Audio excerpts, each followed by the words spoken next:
Hi everybody, my name is Barnaby Francis. I'm more commonly known by my artist name Bill Posters. I'm really sorry I can't be with you all in 3D today, but I'm very excited to be able to introduce my talk for today's program, which is Welcome to the Altar of Dataism, the Death of Privacy and the Call for a Third Enlightenment. I hope you enjoy the talk and I'll see you on the other side. I have a confession to make. I know I keep telling you that privacy is important, but the future isn't private. The future is Spectre. Spectre showed me that in order to achieve unprecedented power, I needed to offer up the privacy of billions of people, and it worked. Thank you, Mr. Zuckerberg, for that very rare moment of candid honesty, and thank you, ladies and gentlemen, for being with us today. I trust that everyone's families, friends and colleagues are all safe and sound at this moment in time. It's really a distinct pleasure to be here with you, albeit remotely, and I thank Sue Sprinkle, the team at the Alaska Design Forum and their generous sponsors for facilitating this opportunity to talk with you all today. This rather surprising confessional video you've just seen featuring Mark Zuckerberg making an unheard of public apology is one of many deepfake artworks created by myself and fellow artist researcher Daniel Howe for our hyper-reality project, an immersive installation called Spectre. These pieces of video art use a form of image synthesization that involves a computer vision system that can categorize a subject's face and some basic artificial intelligence that can paint, if you like, recreations of the same face for each frame of each second in a video. The machines get better at this over time, hence the deep learning aspect of this type of computational practice. In essence, this process can learn how to grow a face of a human in silico. Deepfakes have been regarded as the death of democracy, but I hope throughout the course of this talk I can make an argument that shows that the risk to democracy isn't likely to come from a sinister or unsettling deepfake video of a well-known politician or influencer, but rather it is more likely to emanate from sources that are much more well-known, friendly and ubiquitous in our daily lives. Today, it is easy to feel as though the truth has become fake. World leaders routinely dismiss real-world events and lived experiences as fabrications, hoaxes, or fake news. Surveillance capitalism has arguably realised the digitisation and commodification of human experience in its entirety. The mediation and simulation of lived experience appears to carry more meaning as humanity carefully curates and broadcasts its constituent public faces to the world via a myriad of social media. In today's post-truth hyper-real age, manufactured consent, disinformation and fake news obfuscate reality much in the same way that social media platforms do with their black box technologies, echo chambers and automated surveillance architectures, all of which are designed to influence and predict your decision-making and future behaviours for their clients, the advertisers. Social media platforms that corporations say were meant to connect us now appear to be doing something different entirely, many of which appear to be exacerbating and facilitating tribal conflict across the world, no more so than right here in the US, where a largely manufactured civil cultural war rages on, facilitated at scale by social media for profit. This doesn't even touch on the role that Facebook played in facilitating genocide in Myanmar, or the myriad of mental health conditions that our younger generations are experiencing in exponential amounts in relation to their exposure and time spent on social media platforms too. In trade journals and other advertising communications, many digital marketers openly speak of turning to behavioural science and neuroscience to identify cognitive biases in human decision patterns. These biases can be exploited by well-timed commercial interventions. And all this is even before we've considered the upcoming free and fair election here in the US too. So how did we end up here? Are we witnessing the death of democracy? And if so, who designed it?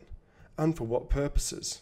And do we have the collective fortitude to summon a third enlightenment to transcend what has become known today as surveillance capitalism? Throughout this talk, I hope the notion of utopia will be present and can be mobilised as a heuristic method to educate our desire for alternative futures to those that have been presented to us today by those in power.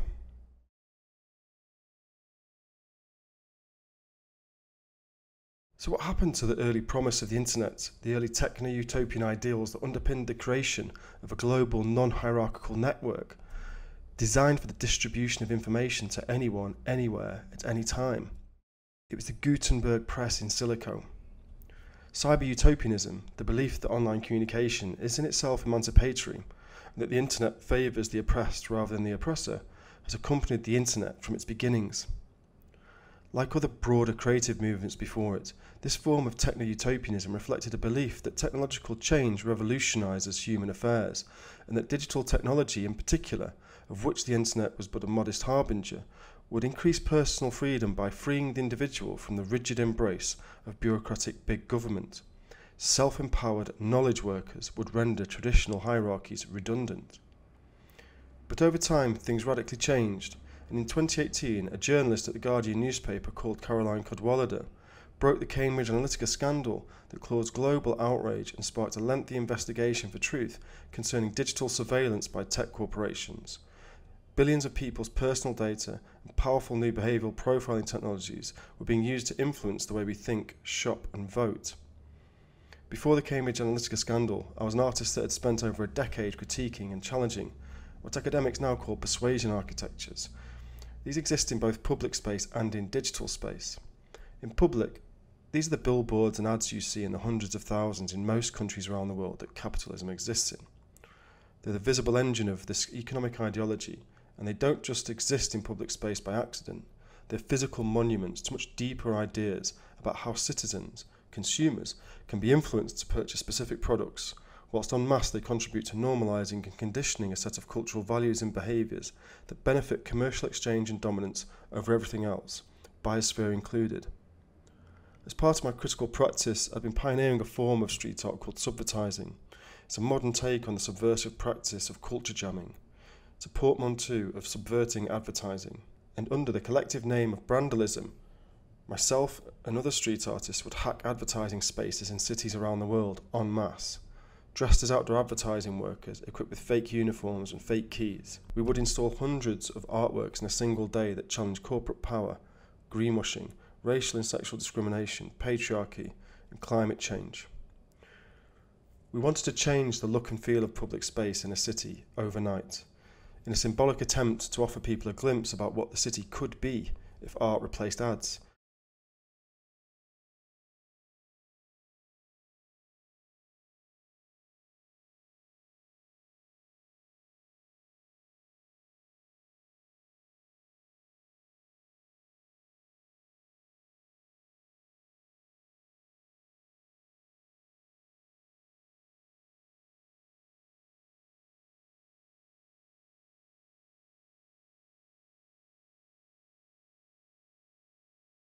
But everything changed for my practice on March the 17th, 2018, when Carol at The Guardian and other journalists at the New York Times broke the Cambridge Analytica story.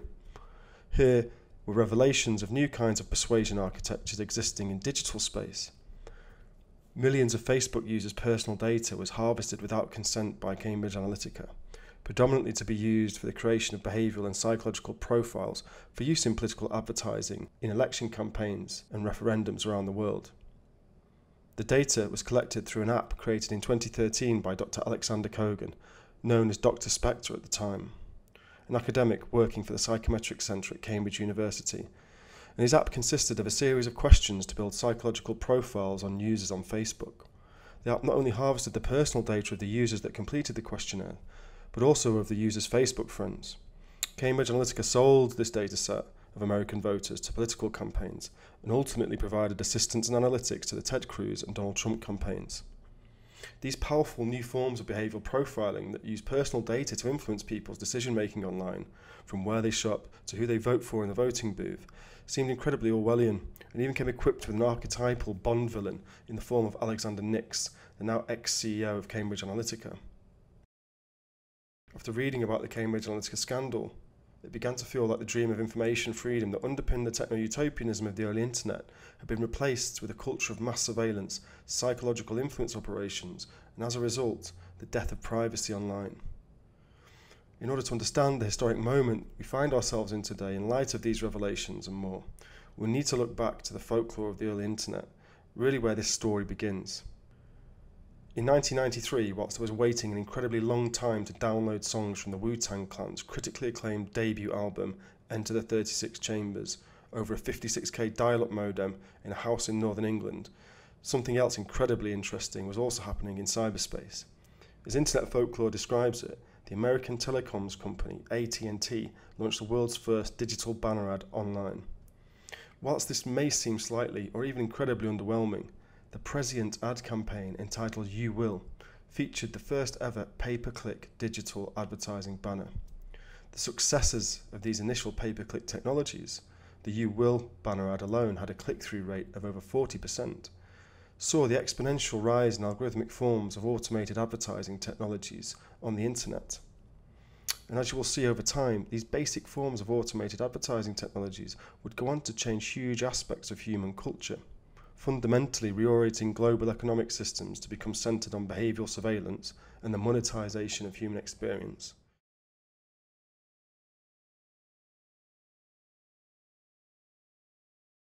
Nearly a decade after AT&T's Prescient You Will ad campaign, another key moment in the development of automated advertising technologies occurred. In the early 2000s, in a post-9/11 context, Google was facing mounting pressure to make its corporate business model viable, and their egalitarian techno-utopianism that was the heart of the founding of the company, only a decade before, changed dramatically when they realized that the data exhaust, the digital footprints and metadata left by people surfing the web using their platform, was possibly the most valuable raw material to be discovered in a century. It was also the information that powerful nation-states needed in order to achieve total digital surveillance of human populations in response to the new war on terror, the forever war that came to define so much of the world after 9/11. In hindsight, a perfect symbiosis of military-industrial complex, nation-state and corporate agendas occurred. In 2001, we can see a wholesale shift in Google's business model and privatization of people's personal data en masse. Their entire business model became centered on generating advertising revenues. They were in a unique position, and first out of the gate, to realize that human experience could be converted into behavioral data, and that data could be analyzed, filtered, and processed by automated machines in order to infer who their users are, and more significantly, infer predictions about what their future behaviors could be as a result. This created incredibly valuable insights for their clients, the advertising and marketing industries and governments. As a result of their willingness to forego our fundamental right to privacy online, Google's profit margin skyrocketed. Right from the start at Google, it was understood that users were unlikely to agree to this unilateral claiming of their experience and its translation into behavioral data.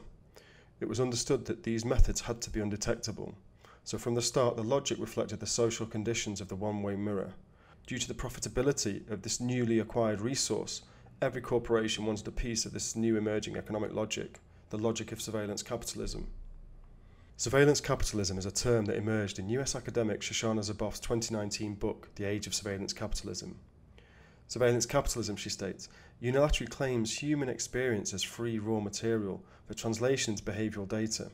Although some of these data are applied to service improvement, the rest are declared as a proprietary behavioral surplus, fed into advanced manufacturing processes known as machine intelligence, and fabricated into prediction products that anticipate what you will do now, soon, and later. Finally, these prediction products are traded in a new kind of marketplace that I call behavioral futures markets. Surveillance capitalists have grown immensely wealthy from these trading operations, for many companies are willing to lay bets on our future behaviour. Over the last 400 years, forms of capitalism have colonised continents, extracted black and brown bodies from their homelands as slaves, extracted minerals and fossil fuels from under the ground and seas, taken animals, plants and territories from the land. After multiple financial crises, capitalism needed new terrain to colonise in the quest for constant economic growth. The only space left to continue the logic of extractivism became human minds, facilitated by our constant connection to the internet. Facebook's motto was move fast and break things. Google's business model has been framed by its CEOs as operating in new territories where the corporation can expand with unrestricted forms of what it calls permissionless innovation. A notable example is Google Maps. Between 2005 and 2020, Google mapped the entire globe.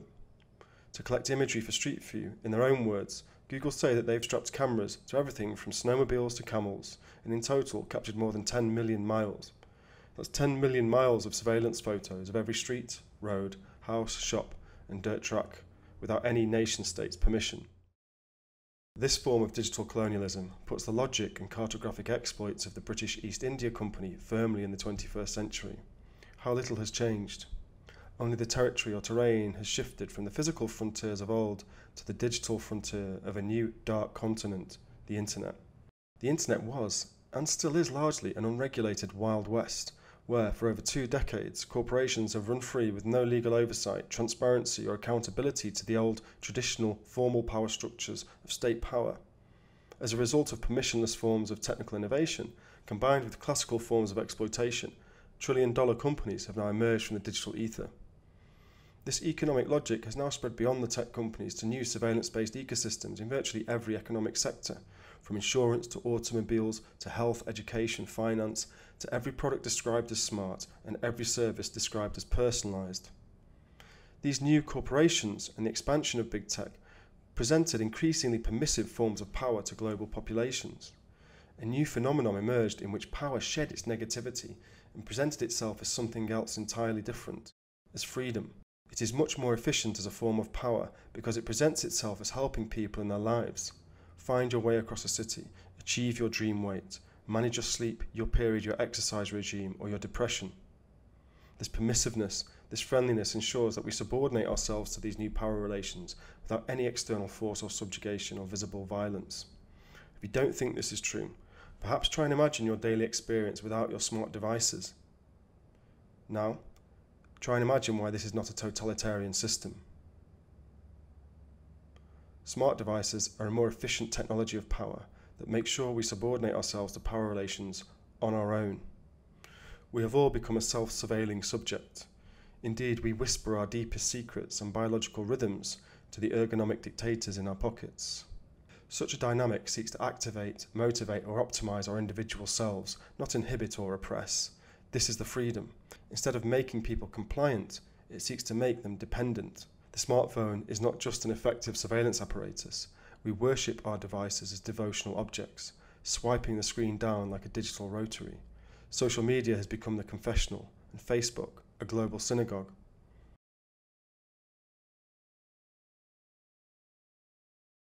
Back in 2001, Google's initial primary access to search data from billions of people around the world and their willingness to forego personal privacy enabled them to create and legitimize the norms and conditions for radical new ideas to spread and take hold.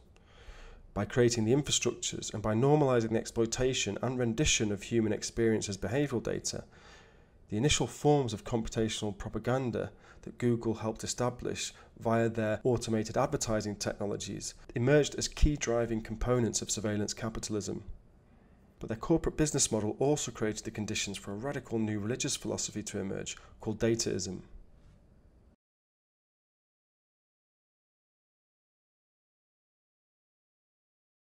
As Harari says, by equating the human experience with data patterns, dataism undermines our main source of authority and meaning and heralds a tremendous religious revolution, the like of which has not been seen since the 18th century. But perhaps someone else can say it better. Imagine all that power, all that data taken without control or consent. I see it now as clear as day. Spectre is almost too powerful to comprehend, and dataism is sacred now. But there's no mystery to it. Just give all your data, all the time, to keep the gods of the valleys smiling down from above. Coined by US journalist David Brooks in a New York Times article in 2013, dataism is a dominant philosophy that, according to Yuval Noah Harari, has all the hallmarks of a new form of religion. Centered on the rise of big tech and big data, dataism was spurred on by new computational technologies which have expanded the logic of the First Enlightenment. This logic saw statistical and scientific approaches to measurement and quantification attempt to liberate human knowledge from the clutches of mythology. By combining this logic with emerging technologies of power and big data, German philosopher Byung-Chul Han considers that the emergence of dataism should be seen as the start of a second enlightenment. During the information age of the last 30 years, computational technologies have been married to the Enlightenment logic of quantification, measurement, and statistical power. In simple terms, dataism is defined by the undeniable belief that more data equates to more truth. Ironically, this new ideology that seeks to bring enlightenment via the sciences has become entangled in a mythology of its own making, a mythology that is having catastrophic consequences for human rights today. The application of the logic of dataism across a whole range of fields, from pharmacology to life sciences, behavioural economics, education and to healthcare, the notion of human liberalism as the most important theory that provides meaning in life is losing authority as the dominant ideology of our age. Life itself is now increasingly being understood by trillion-dollar tech corporations as complex collections of biochemical algorithms that build the biological systems needed to create, evolve and reproduce life. A new religion was indeed emerging, but not from the Middle East or Asia, but from Silicon Valley. In 2016 and 2017, the UK, US and Europe witnessed massive political shocks as new forms of computational propaganda were exposed by investigative journalists and digital rights advocates. The corporate business models deployed by advertising corporations, social media platforms and political consultancies like Cambridge Analytica that comprise the digital influence industry have unveiled new terrains to fight their battle for hearts and minds, terrains that impact and erode our notions of free will and the right to a future tense, essential human rights. When personal information and deep analysis conducted using artificial intelligence and machine learning is applied to individuals, societies and our species at large to predict and influence behaviour, the cumulative effects of computational forms of propaganda need to be interrogated, critiqued and challenged. The fact that citizens' data, ranging from political leanings, our locations at every moment of the day, our sexuality and our psychological traits, is then made available to the highest bidder, means that the logics of dataism and surveillance capitalism pose a risk not only to individual human rights, but to democracies at large. As corporations harvest ever more data from citizens and apply mimetic and genetic theories to big data powered by enhanced forms of AI, our reality is one where our governments and judiciary haven't even begun to comprehend the profound societal changes these new technologies are ushering in, let alone take action against them. In the words of Yuval Noah Harari, information flow is now the supreme value. Indicative of this statement, in 2019 the monetary value of data overtook fossil fuel deposits for the first time. To the capitalist ideology of maximum profit has been added the exponential possibilities of technological opacity, and in which naked greed can be clothed in the inhuman logic of the machine. Dominated by this new totalitarianism, we've been conditioned to actively collaborate in the operations of a digital panopticon. Privacy has been destroyed by a finely tuned mix of behavioural psychologists, data scientists, and hipster product designers. As artists, Daniel and I asked ourselves, how can we make the death of privacy visible? How can these incredibly obscure and technical systems and forms of smart power be made accessible and relational to public audiences? How could we give material form to these immaterial ideas centred on surveillance capitalism and dataism? How could we create an experience where people feel what's at stake when our personal data is used in unexpected ways by powerful tech companies? This became the research questions for the Spectre project.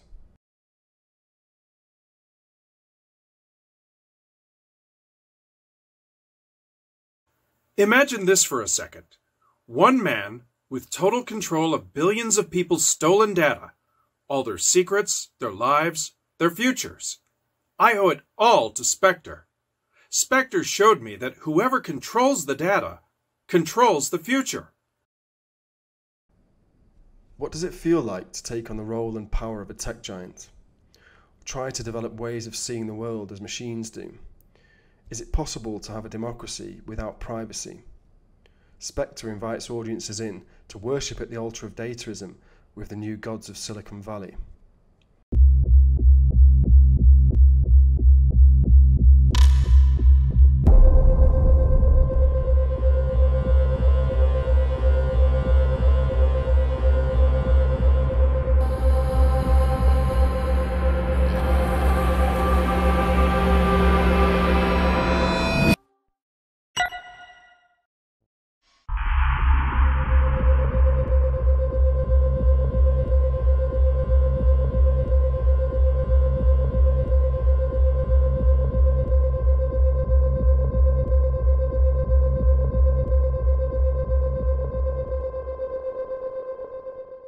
Spectre is a hyperreality concept created by myself and Dr. Daniel Howe that is named after the online persona of Dr. Alexander Kogan, the data scientist that sold 87 million Facebook profiles to Cambridge Analytica. Coincidentally, it is also the name of the 24th film of the James Bond franchise that sees Bond pitted against the global criminal organisation Spectre and their enigmatic leader Ernst Blofeld, who plans to launch a national surveillance network to mastermind criminal activities across the globe. Sound familiar? Spectre is an immersive new media installation that subverts many of the technologies and methods used by the digital influence industry to influence people's behaviours and decision making. Over the last 20 years, Spectre has extracted, analysed and stored data from a congregation of billions. We know so much about our followers, we can help them in ways they don't expect. In the current age of rising social, economic and environmental crises, we understand that everyone needs absolute certainty in life, whether in the shops, home, boardroom or voting booth. Spectre. Tomorrow, today. Users of Spectre's system tear the lid off the black box technologies we've covered in this talk, revealing in the process how our personal data is used to influence us all in ways we are not aware. The installation is micro-curated by algorithms and powered by visitors' personal data. Spectre gamifies and simulates common forms of computational propaganda that define surveillance capitalism, including ocean psychometric profiling, gamification, algorithmic bias, personalization, dark design, deepfake technologies, and micro-targeted advertising via a built-in dark ad generator. Taking inspiration from Neolithic architecture, popular culture, and product design, Spectre is presented sculpturally as a stone circle for the 21st century. The algorithmically defined materiality of Spectre gives form to the religious philosophy of dataism. Spectre exists to create space for audiences to explore and interrogate the deeper ethical and moral implications that exist concerning these interconnected logics of dataism and surveillance capitalism, as well as their impacts on core human values such as privacy, truth, trust, and the democratic project. For the project, we partnered with the Psychometric Centre at Oxford University, yes, the very same one that was at the heart of the Cambridge Analytica scandal. We also partnered with the Tactical Technology Collective, a digital rights advocacy organisation based in Brazil, and Israeli tech startup Canny AI, an artificial intelligence company. Spectre is an app presented as an immersive installation, but secretly, behind the scenes, it incorporates 8 common forms of computational propaganda and influence that are widely used on us today online. The first is terms of service. Be honest, have you ever read a full terms of service agreement and privacy policy? Don't worry, you're in the majority if not. If it was easy and uncomplicated for you to set up strong privacy controls, companies get less of our data.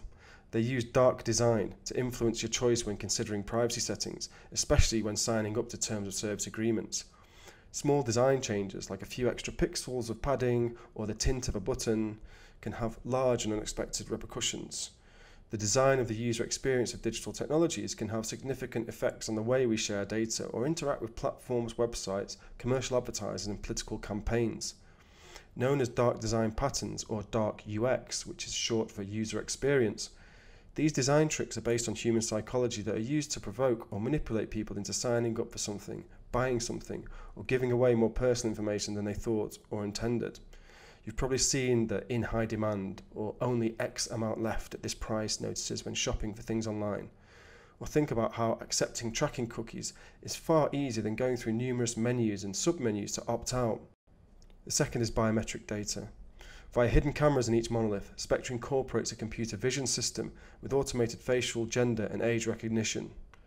Selfies are a defining feature of the digital age, but we usually don't think about the data that can be extracted from them.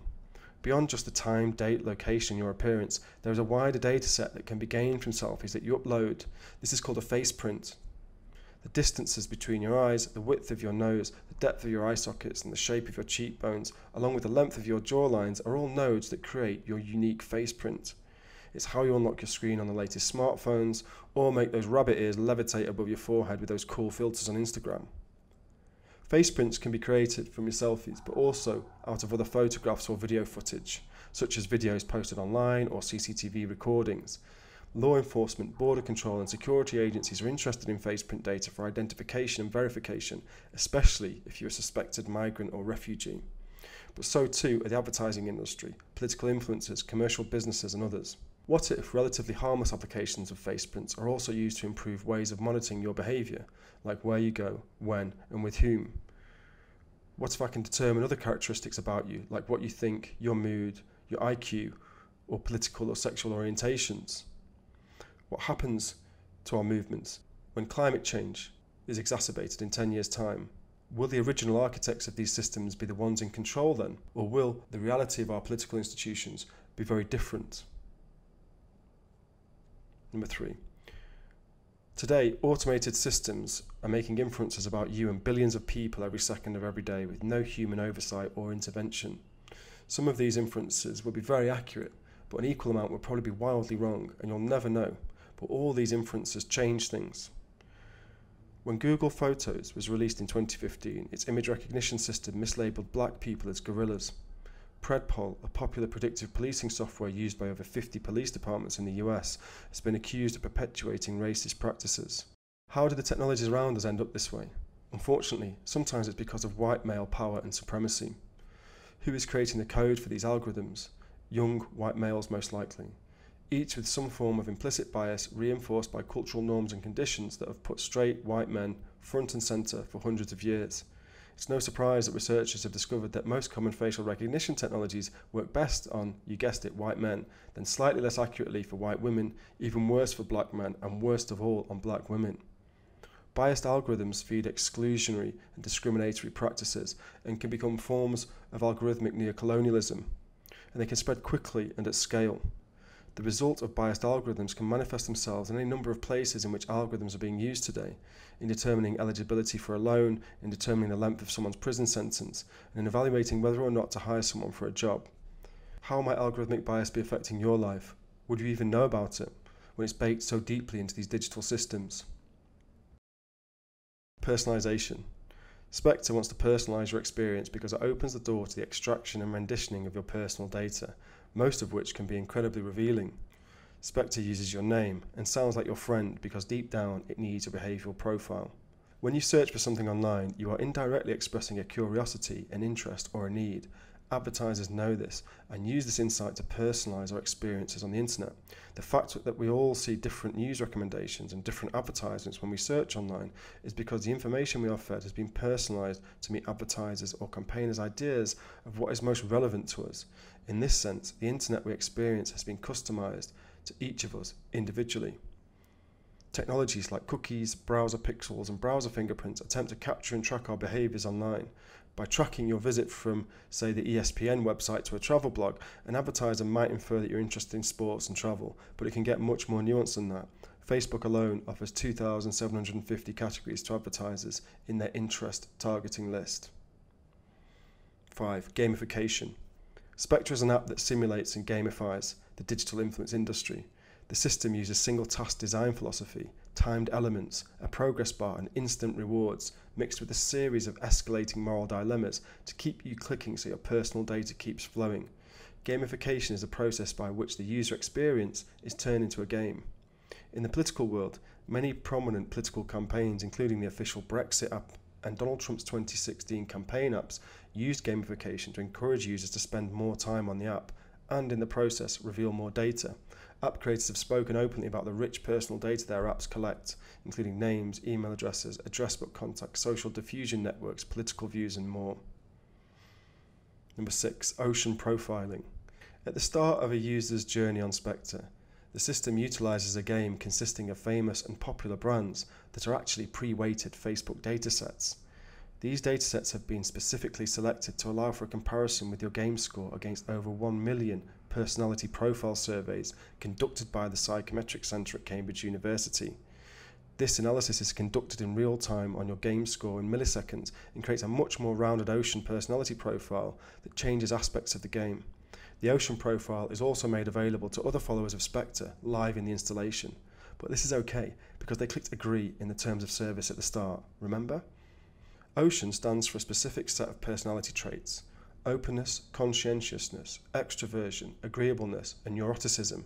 used by researchers to measure human personality, a process known as psychometric profiling. Insights into your personality can help marketers and political strategists promote their products or agendas. For example, individuals high in conscientiousness tend to be efficient, organised, obedient and disciplined, so advertisements that appeal to their sense of organisation, competence and respect for authority are believed to be more effective. By appealing to these underlying traits, psychometrically informed ads are thought to have the potential to be more persuasive than standard ads, especially when voting in an election. Cambridge Analytica claimed to have profiled the personality of every single adult in the United States of America. They were one of thousands of companies with this type of personal information that is now commercially traded every day. 7. Microtargeting. We worked with behavioural psychologists at the Psychometric Centre at Cambridge University to create 40 different combinations of image and slogans for creating targeted Facebook ads for an election. The dark ads a user creates are based on their own ocean personality profile. Currently, Facebook enables these techniques for targeted misinformation campaigns at scale. The difference being they have personality profiles for billions of people that corporate and political actors can buy easy access to. Social media platforms have access to all kinds of potentially useful data about voters, and this makes them great places for political campaigns to advertise. Political campaigns can use Facebook, Instagram, YouTube, Google Search and Snapchat to target you with specific ads based on categories like your age, location and gender, but they can also use very specific information such as what kind of content you engage with on their platforms, including what you like or comment on. As the important details of microtargeting are the business secrets of the individual platforms, we simply do not know enough about all of the factors that go into how users are selected for such finely segmented groups and then microtargeted with ads. What we do know is that social media platforms offer special services specifically for political campaigns. Both Facebook and Google allow political campaigns to upload their voter contacts lists to the platform so they can send targeted ads just to the people on those lists.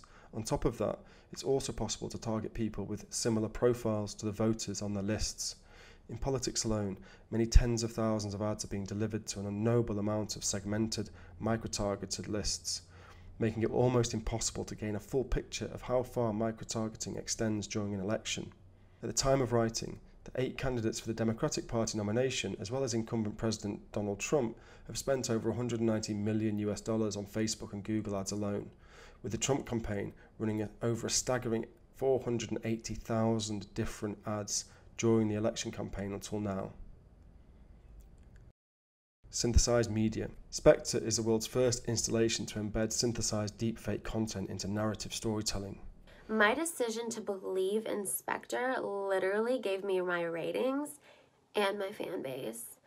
I feel really blessed because I genuinely love the process of manipulating people online for money.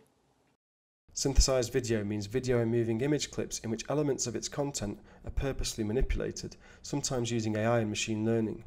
The most widely referenced category of synthesized video, as you have seen during this talk, is the deepfake, in which a person in a video, usually their face or their voice, is replaced with that of another.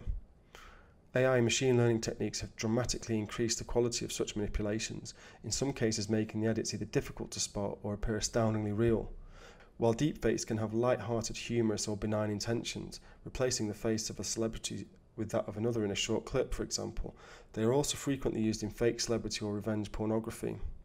There are also cases where creators of deepfakes have attempted to discredit journalists or politicians.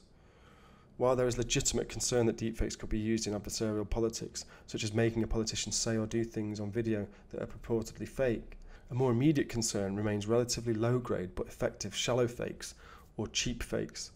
Here, the deception is not based on a sophisticated AI and machine learning approach, but instead replaced with basic false attribution of a video source, context, or data and time.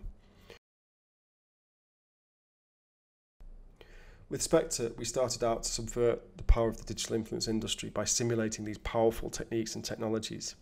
But via a series of viral deepfake artworks, some of which you've seen here today, Spectre unexpectedly became embroiled in a deeper global conversation about the role and power of computational forms of propaganda that led to global press coverage and unexpected and contradictory official responses from Facebook, Instagram and YouTube. During the premiere of Spectre at the Sheffield Documentary Film Festival in the UK in June of 2019, we released this series of deepfake artworks as a digital intervention on Instagram to challenge Facebook's lack of policies concerning synthesized media. and in the process we ended up inadvertently trolling the founder of the largest tech corporation in human history. The viral deepfakes were first reported on by Vice Motherboard, but then the New York Times picked up the story, the Washington Post, and within an hour the BBC, The Guardian in the UK, then Le Monde, La Repubblica, Der Spiegel, CNN, and countless other news outlets around the world. Finally, Fox News also joined the party. Within 24 hours, I was appearing on Good Morning America as a faux deepfake expert, warning the American public to be vigilant against disinformation online. But we have a new warning about those so-called deep fake videos. They're viral videos that appear to be authentic. Bill Posters is a researcher and artist who creates deep fakes like this one of Mark Zuckerberg. Not to fool people, but to show just how easy it is and to educate folks on the dangers.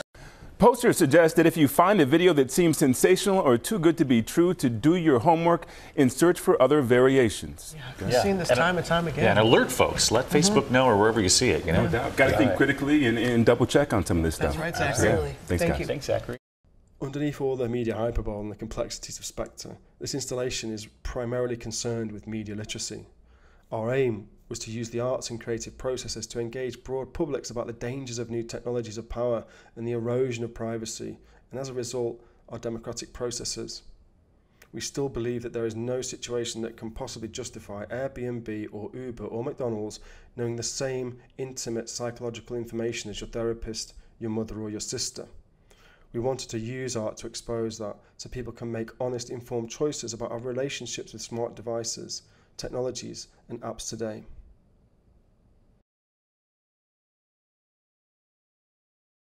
One of the greatest challenges of the 21st century, then, is to learn how to speak back to these powerful, coercive technologies. It's clear our governments are suffering from economic capture and are unable to act.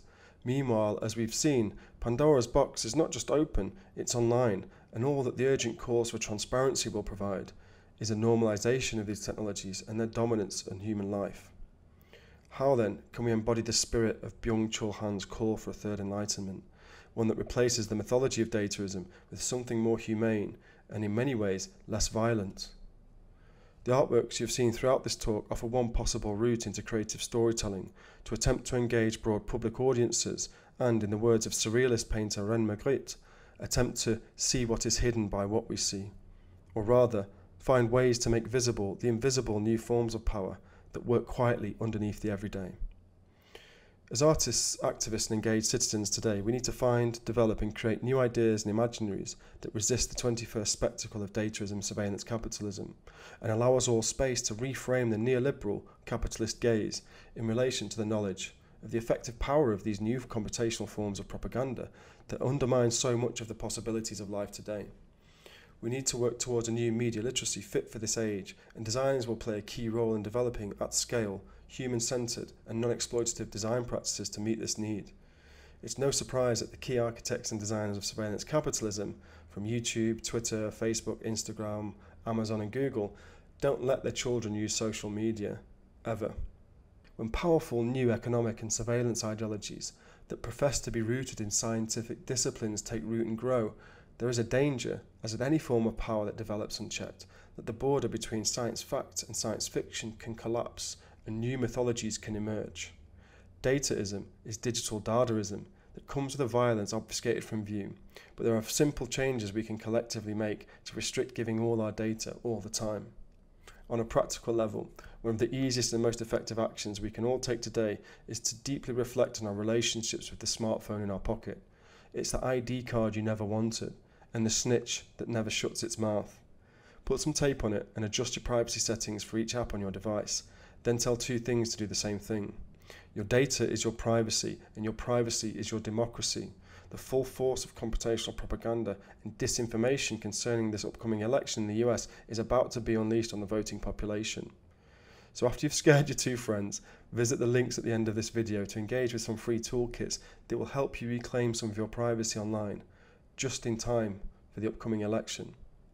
I'll leave you all with a final word from one of Spectre's followers. Every day now, I have this feeling of, devotion.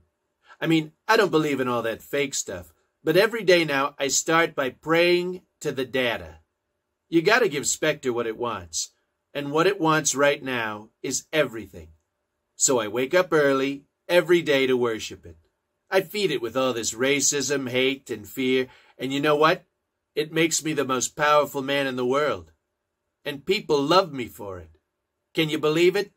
I can, 'cause I'm smart. And you know what? I can see the future. Spectre's coming. Believe me. Goodbye. For now.